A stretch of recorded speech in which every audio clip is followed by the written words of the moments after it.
No, mas mahal ay, na si gasolina tandem, ano? oh, Mahal na. 77 hanggang 80 na eh. Mga ganon, no? Oo, Yung ganon na yung- depende sa gasolinahan tandem. O yun, kaya Saka sa lokasyon. tama. Mm-mm. Kaya no wonder na balik na po ang ating mga kababayan Mm-mm. sa kalsada. Ito. Mm-mm. Okay, kwento. Pag-uusapan ng kalsada tandem. Hindi, yun nga. Kwentuhan natin. Alam mo yung kinukwento ko kanina, umiinit ito. Mukhang tingin ko hanggang Lunes coverage to.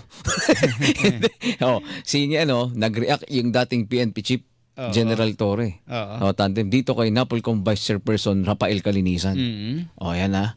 Inupakan niya. Kasi tandem, naalala nyo yung nag-viral na pulis na nanulak doon sa isang motor rider. Hindi naman pinagkailan ng pulis, nag-sorry. Nag-sorry yung pulis tandem, tinulak niya. Kaso tandem, iniharap muli sa presscon.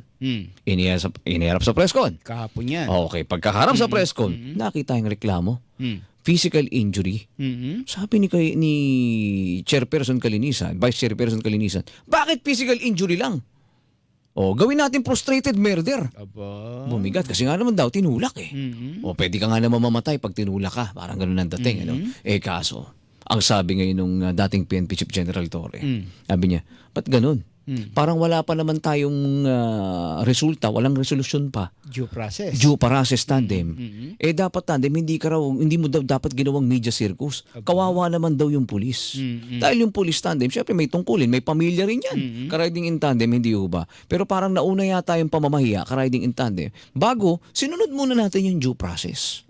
Sabi ni, mabigat yung sinabi ha, hindi ka prosecutor ng media circus. Aba. Matindi ito. Siyempre, bilang dating hepe ng QCPD at hepe ng buong pambansang pulisya tandem, siyempre yung sentimiento mo nasa mga pulis pa rin. Oo nga pero pag tinatanong mo si Chairperson, Vice Chairperson Kalinisan, kami ang pulis ng pulis. Aba. Sila daw. At ang mga magulang niya ay pulis.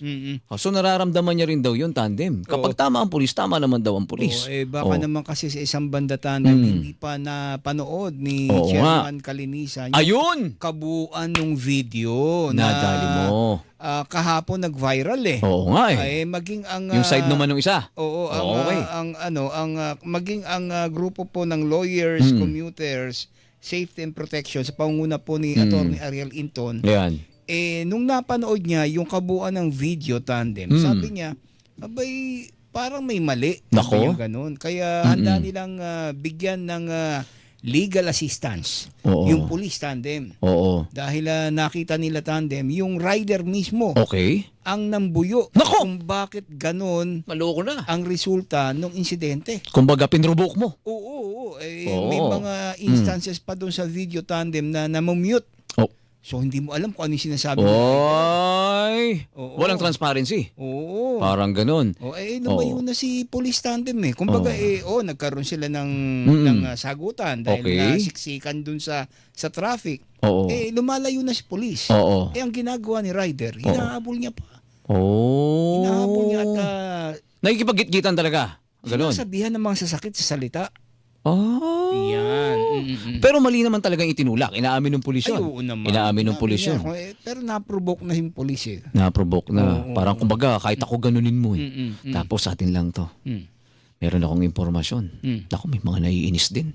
Ay talaga. Kasi napapahiya. Atin lang naman yun. Atin lang naman dalawa. Tayo lang naman dalawa yun eh. No? Ngayon, titignan ho natin. Pero, tinext ko. Ang Vice Chairperson po ng Napolcom. Patas tayo rito. Ka-riding in tandem. Wala pang reaksyon. Ayan. Wala pang reaksyon. Kinukuha ko. Vice Chair baka gusto mo mag-react. Bukas ang riding in tandem. Baka hindi pa kasi napapanood ni Chairman yung buong video. Tsaka maaari. Yun nga lang, napangalandakan na yung mukha ng mama nung police huro nag-viral. Tag-sorry naman.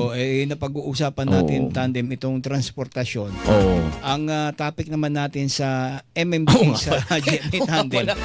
Transportasyon din tandem. Ayan. Doon tayo sa medyo malamig tandem.